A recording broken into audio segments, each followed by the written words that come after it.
Ang nilalamang aralin sa video na ito ay ang balangkas ng biographical na sanaysay na pinamagatang Gabriela Silang, ang tinig ng kababaihan.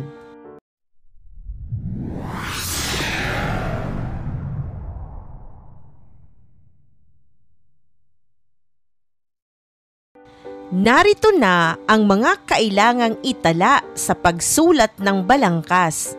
Ang akda na ating ibabalangkas ay ang biographical na sanaysay ni Gabriela Silang. Iyong unawain ang gabay na mababasa mo sa screen. Sa paglikha mo ng balangkas, kinakailangan mong ilahad ang mga pangyayari sa unang bilang, panimula; ikalawa, kabataan at pamilya; ikatlo, edukasyon at aktivismo; ikaapat, pag-ibig o pag-aasawa; ikalima, pagsiklad ng rebolusyon; ikaanim, pagkamatay ni Diego Silang; ikapito, tagumpay at paghihiganti; ikawalo, pagkabilanggo at kamatayan; ikasyam, paggunita at paggalang; at ang panghuling impormasyon ay ang pagwawakas. Ating simulan ang balangkas. Dumako tayo sa unang bilang, ang panimula. Narito ang mga mahalagang impormasyon. Noong ika-18 siglo, si Gabriela Silang ay nanindigan laban sa pang-aapi ng mga dayuhan. Taglay ang tapang at determinasyon, lumaban siya sa mga Kastila. Dumako tayo sa ikalawang bilang, kabataan at pamilya. Ayon sa sanaysay na ating binasa, si Maria Josefa Gabriela Silang ay ipinanganak noong Marso 11, 1731. Siya ay taga-Pidigan, Ilocos Sur, mula sa pamilyang mayaman at asawa si Diego Silang. Siya ay kilala sa kanilang komunidad na mahusay at matalino. Bata pa lamang si Gabriela Silang ay naging bahagi na siya ng kilusan para sa edukasyon ng kababaihan. Ikatlong bilang, edukasyon at aktivismo. Si Gabriela Silang ang isa sa mga sumusulong ng kaunlaran sa edukasyon, lalo na sa mga kababaihan.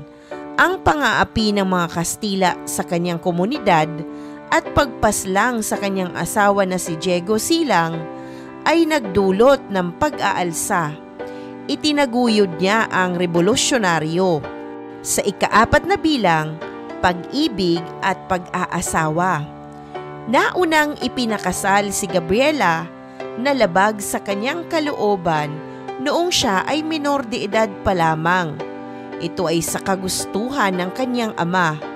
Kalaunan siya ay nabiyuda. Namanan niya ang kayamanan ng asawa. Lumipas ang ilang taon, napangasawa niya si Diego Silang, isang magiting at nakipaglaban upang mapalaya sa mananakop ang Vigan. Nanirahan sila sa Vigan hanggang sa ito ay mamatay at nabiyuda si Gabriela. Ikalimang bilang, pagsiklab ng rebolusyon.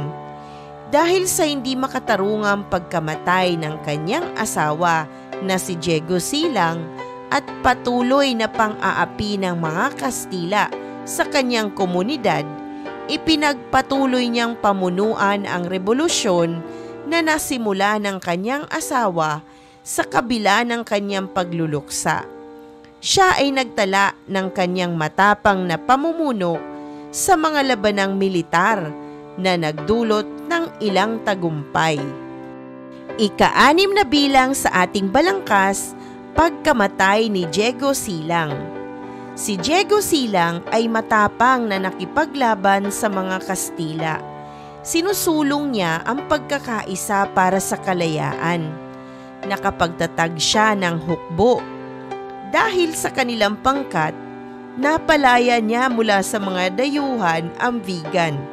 Habang abala ang hukbong Kastila sa pagbawi sa Maynila dahil noon ay nasakop ng mga Ingles, Inutusan nila na sumuko si Diego Silang. Hindi ito sumunod at nagpatuloy sa pamumuno ng rebolusyon. Kalaunan, sa kasawiang palad, sa utos ni Arsobispo Bernardo Ustariz, pinaslang siya ni Miguel Vicos. Naiwan niya ang itinatag na hukbo. Ika-7 bilang sa ating balangkas, ang tagumpay at pighati. Sa pamumuno ni Gabriela Silang sa rebolusyon, naitala siya bilang kauna-unahang babae na heneral.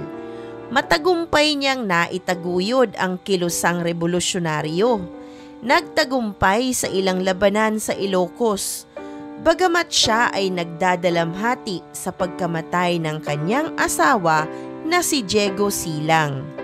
Ika-8 sa ating balangkas, pagkabilanggo at kamatayan.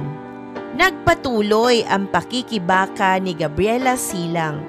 Matapang na itinaguyod ang kilusan. Ngunit sa isang laban, mas marami ang puwersa ng mga Kastila kaysa sa kanyang hukbo. Hinuli at ikinulong si Gabriela ng mga Kastila at pinarusahan ng bitay. Namatay siya noong Setyembre 20, 1763. Ika-9 sa ating balangkas, paggunita at paggalang. Ang pangalan ni Gabriela Silang ay nanatiling buhay at naging inspirasyon ng mga kababaihang Pilipino. Naging huwara ng katapangan bilang paggalang at alaala sa kanyang matagumpay na pag-aalay ng sarili para sa makatarungan at malayang pamumuhay. Inaalala pa rin ang araw ng kanyang kamatayan. Naging panuntunan ng kababaihan si Gabriela upang lumaban sa pang-aabuso at karahasan. Ang ika-10 at panghuling tala sa ating balangkas, pagwawakas. Ang kanyang dedikasyon at tapang sa pakikipaglaban para sa malayang pamumuhay, karapatan at kaunlaran ng bayan ay naging huwaran, naging inspirasyon ng kasalukuyan at ninanais na ipamana sa mga susunod na henerasyon. Isang mahalagang aralin muli ang iyong napanood. Maraming salamat sa panonood sa channel na Aralin sa Filipino. Huwag mag-atubiling mag-comment ng inyong tanong, suggestions o paglilinaw ukol sa aralin.